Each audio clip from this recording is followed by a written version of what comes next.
ओम श्री हनुमते नमः। नमस्कार। मातृशक्ति परिक्रमा अंक 7 में आप सभी लोगों का स्वागत है। आज हम लोग गौ माता का स्मरण करेंगे। ममतामयी माता के विविध रूपों के अंतर्गत जगत जननी माता, जन्म देने वाली माता, राजमाता, गुरु माता की परिक्रमा हम लोग पिछले अंकों में कर चुके हैं। तो आज गौ माता को समझने का प्रयास करते हैं। मुझे स्मरण है कि मैंने कभी निवेदन किया था कि माता समझने की चीज नहीं है, उसे मानना पड़ता है, उससे हम प्रमाण नहीं मांगते। आज मैं समझने की बात कर रहा हूं, क्योंकि गाय माता को लेकर हम लोगों के अंदर अनेक भ्रांति विद्यमान है। हम जैसे जैसे भोगवादी होते जा रहे हैं, हमारे लिए सब कुछ भोग का विषय बनता जा रहा है। और उसी क्रम में गाय को महज पशु समझना, गंगा को मात्र नदी मानना, धरती को जमीन का टुकड़ा समझना उसी सोच का परिणाम है। इसीलिए मैं आज निवेदन कर रहा हूं कि पहले हम लोग समझ लें। बाबा गोस्वामी तुलसीदास महाराज ने कहा,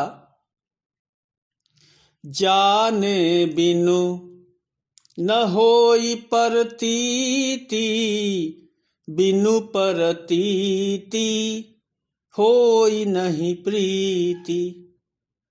जाने बिनु न होई परतीति, बिनु परतीति होई नहीं प्रीति। तो प्रीति की पहली शर्त है जानना। गाय शब्द की उत्पत्ति गौ से हुई है और गो का अर्थ होता है इंद्रिय। मैं आप लोगों को लाखों वर्ष पूर्व घटित घटना की ओर ले चलता हूं। समुद्र मंथन की कथा की ओर ले चलना चाहता हूं, क्योंकि गाय के प्रादुर्भाव की कथा समुद्र मंथन से शुरू होती है। विष्णु पुराण, श्रीमद् भागवत एवं अन्य ग्रंथों के अनुसार एक बार महर्षि दुर्वासा के शाप के कारण स्वर्ग ऐश्वर्य धन वैभव से हीन हो गया। देवताओं का देवत्व सामर्थ्य समाप्त हो गया। तो भगवान विष्णु ने उन देवताओं को उपाय बताया कि तुम लोग दैत्यों के साथ संपूर्ण औषधियां लाकर क्षीर सागर में डालो और मंदराचल पर्वत को मथनी तथा नागराज वासुकी को नेति बनाकर उसे दैत्यों के साथ मथकर अमृत निकालो। इस कार्य में मैं भी सहायता करूंगा और समुद्र मंथन से जो अमृत निकलेगा उसका पान करने से तुम सबल, सामर्थ्यवान एवं अमर हो जाओगे। याद रखें, समुद्र मंथन की कथा सबल, सामर्थ्यवान एवं अमर बनने की कथा है। कथा बहुत लंबी है, आप लोग परिचित भी होंगे, तो मैं विस्तार में नहीं जाता हूं। पर जिन 14 रत्नों की प्राप्ति हुई थी एवं जिस क्रम में 14 रत्न निकले, यानी पहले कालकूट विष निकला, फिर कामधेनु गाय, उच्चैश्रवा घोड़ा, एरावत हाथी, कल्प वृक्ष, श्री लक्ष्मी, चंद्रमा, शंख, कौस्तुभ मणि, रंभा वारुणी, परिजात फूल और अंत में धन्वंतरी देव अपने हाथों में अमृत कोष लिए समुद्र से प्रकट हुए। तो जिस क्रम में ये 14 रत्न निकले उसके कुछ निहितार्थ हैं। एक संदेश है कि जब हम कुछ भी मथते हैं तो पहले गंदगी निकलती है, पहले विष निकलता है। समुद्र मंथन में विष निकला और अंत में अमृत प्राप्त होता है। तो यह एक क्रम है, एक जीवन का भी क्रम है। आप इसे साधना क्रम समझ लें। इस क्रम का एक ही अपवाद है कि जब हम दही मथते हैं तो नवनीत निकलता है, ये एक अपवाद है। मक्खन निकलता है। आप इसे गौ माता की महिमा या प्रसाद मान लें तो समुद्र मंथन की रहस्यमयी कथा हमारे जीवन मूल्यों की कथा है। विष से अमृत के यात्रा की कथा है और बहुत ही अद्भुत कथा है जहां शिव, देखिए, शिव सत्य रूप में विषपान करते हैं और विष्णु मोहिनी रूप धरकर छल करते हैं और सुपात्रों के बीच में अमृत का वितरण करते हैं। तो एक तरफ सत्य है, दूसरी तरफ सत्य की रक्षा के लिए छल है। बड़ा लंबा प्रकरण है, कभी प्रसंग आया तो इस पर हम लोग जरूर चर्चा करेंगे। आज अपने विषय पर केंद्रित होते हैं। तो कथानुसार द्वितीय रत्न के रूप में समुद्र मंथन से कामधेनु रूपी 5 गौ माताएं मिली, प्रकट हुई। नंदा, सुभद्रा, सुरभि, सुशीला एवं बहुला।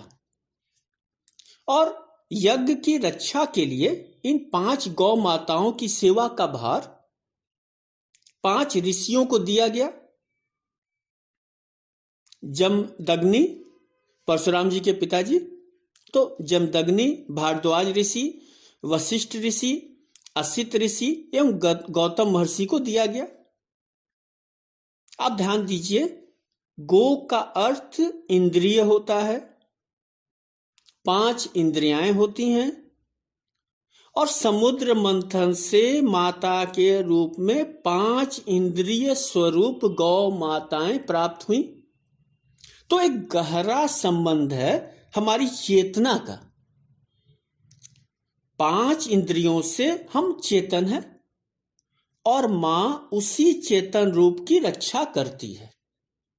या देवी सर्वभूतेषु चेतन रूपेण संस्थिता नमस्तस्तै नमस्तस्तै नमस्तस्तै नमो नमः। बंगला भाषा में गाय का अर्थ हुआ शरीर,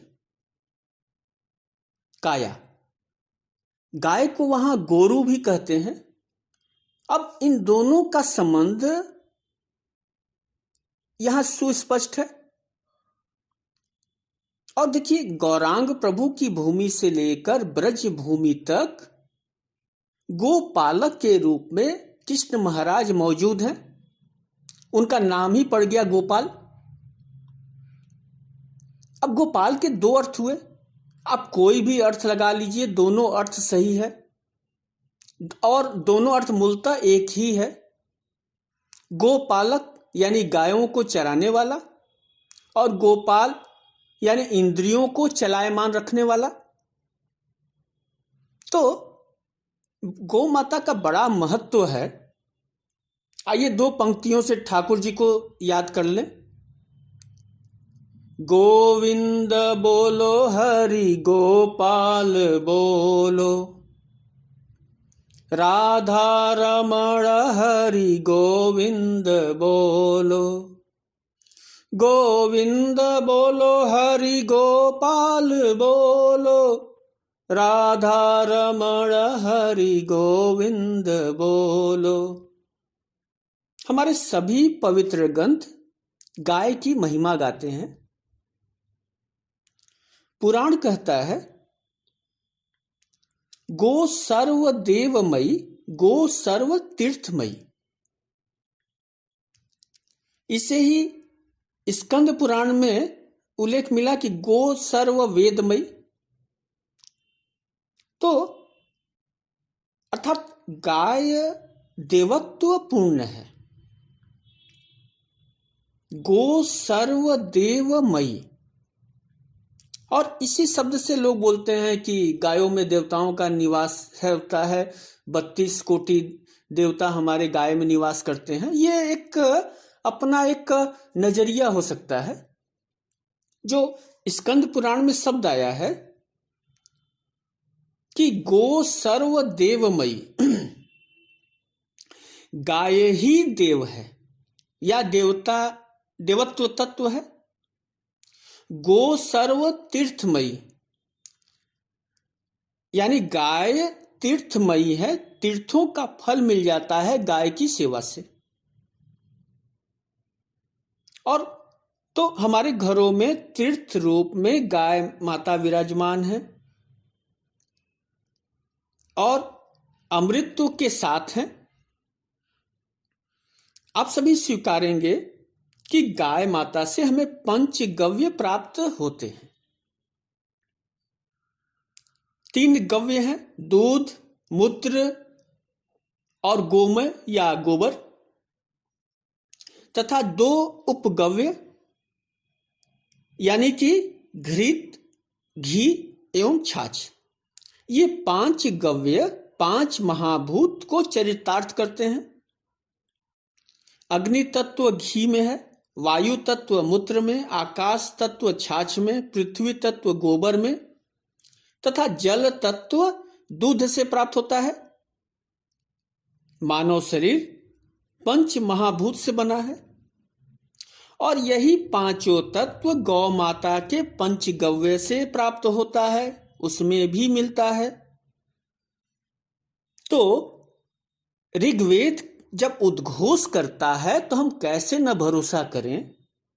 गो में माता ऋषभः पिता में दिवम सर्वम जगति में प्रतिष्ठा। अर्थात गाय मेरी माता है और बैल मेरे पिता हैं, और ये दोनों मुझे स्वर्ग और सुख प्रदान करें। अगर हम लोग श्री रामचरितमानस का आधार लें तो बाबा, मुझे लगता है बहुत कम ऐसे पद हैं जब बाबा चेतावनी की भाषा बोलते हो। भूकंप कहे गाय की गाथा, कांपे धरा त्रास अति जाता। भूकंप कहे गाय की गाथा, कांपे धरा त्रास अति जाता। जा दिन धरा धेनु न होई, रसा रसातल ताछन होई। यानी भूकंप गाय की ही गाथा गा रहा है। जब गौ माता को त्रास मिलता है, कष्ट होता है, तो पृथ्वी कांपती है। जा दिन धरा धेनु न होई, यानी जिस दिन इस धरती पर गाय नहीं होगी उसी दिन यह रसातल में चली जाएगी। और इसके विपरीत जब गौ माता सुखी होती है, सुखी धेनु सत जुग ही बसाई, दुखी काल कली दियो बनाई। मृत भई संस्कृति जीवित की जो, सत सत गुरु दक्षिण सोई दीजो। जब गौ माता सुखी होती है तो धरती पर सतयुग आ जाता है, और जहां गौ माता दुखी होती है वहां कलयुग आ जाता है। राजा परीक्षित की भागवत में एक कथा मिलती है कि एक व्यक्ति गाय माता को निर्दयता से पीट रहा था। राजा परीक्षित समझ गए कि कलयुग आने वाला है। परीक्षित ने कली को दंड देना चाहा, लेकिन कली ने क्षमा मांगते हुए राजा के चरण पकड़ लिए। तो राजा परीक्षित व कली का यह जो क्षणिक संबंध हुआ, उससे मात्र उस संगति से ही उनकी बुद्धि मलिन एवं भ्रष्ट हो गई और बाद में उसकी परिणति यह हुई कि अहंकार के वशीभूत उन्होंने ऋषि समीक के गले में मृत सांप की माला डाल दी। ये सब कुछ कथा में है। और उस ऋषि का दोष मात्र यह था कि जब राजन कुटिया में गए तो वो समाधि की अवस्था में थे, उन्होंने राजा का स्वागत नहीं किया। बाद में समीक ऋषि के पुत्र श्रृंगी ऋषि ने शाप दिया कि 7 दिनों के अंदर तुम्हें तक्षक नाग डसेगा। कहानी बड़ी रोचक और अर्थपूर्ण है। लाख प्रयत्न के बावजूद राजा मृत्यु को प्राप्त हो जाता है। तो सुखी धेनु सत जुग ही बसाई, दुखी काल कली दियो बनाई। गौ माता सुखी होती है तो सतयुग, और दुखी होती है तो कलयुग आता है।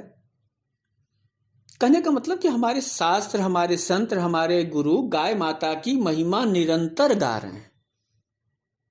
सूरदास, तुलसीदास, कबीरदास, रसखान, गुरु गोविंद सिंह, ठाकुर, रामकृष्ण परमहंस, गौरांग प्रभु और आधुनिक इतिहास में बाल गंगाधर तिलक, गांधी जी, विनोबा भावे, महर्षि आनंद, पंडित मदन मोहन मालवीय, किसका किसका हम लोग नाम लें, सभी ने अपनी श्रद्धा निवेदित की है। अब इस गुण रहस्य को एक सरल तरीके से समझिए। चलिए, गाय को हम माता नहीं मानते हैं, बस एक प्रश्न का ईमानदारी से जवाब दे दीजिए। आप सभी लोगों के घरों में नित्य दूध तो आ ही रहा होगा, आप नित्य सेवन भी कर रहे होंगे। आपने अपनी जिंदगी में दूध किसका किसका पिया है?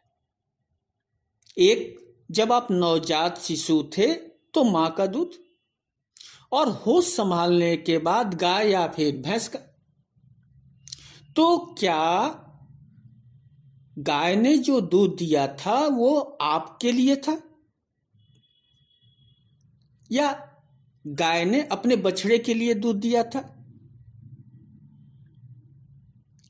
तो दूध तो उस बछड़े के लिए ही था। बछड़े ने पीने से मना किया हो ऐसा कोई शास्त्रीय प्रमाण नहीं मिलता है। तो चाहे अनचाहे हम लोग उसकी ममता को, करुणा को 40-50 रुपए लीटर के हिसाब से खरीद रहे हैं। शास्त्र हमें याद रखें, सावधान करता है कि तुम दूध का कर्ज तो नहीं उतार सकते, कम से कम गौ माता का सम्मान तो करो, निर्लज तो न बनो, उसका संरक्षण तो करो। इसी प्रसंग में मुझे महाकवि निराला के शिष्य एवं स्वयं में मूर्धन्य कवि, पद्म सम्मान से विभूषित पंडित जानकी वल्लभ शास्त्री की याद आ रही है। अद्भुत व्यक्तित्व था। बिहार मुजफ्फरपुर में उनका निवास स्थल आज भी विद्यमान है। उनके यहां जो भी गायें आई, वृद्ध होने पर उन्होंने कभी बेचा नहीं।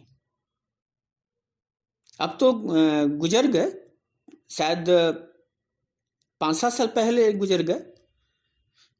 हुआ यूं कि एक बार खाने की थाली में दूध नहीं होने से उनके पिता नाराज हो गए। तो युवा जानकी वल्लभ शास्त्री ने प्रण लिया कि गोवंश की उपस्थिति उनके घर में सदैव रहेगी, आजीवन गो सेवा करते रहेंगे। और उन्होंने किया भी, सेवा की। मृत्यु होने पर जमीन में समाधि बनवाई, अपनी जमीन में। बात संभवतः 5-7 साल पहले की है। मेरे एक मित्र ने उनकी कुछ फोटो बनाई थी।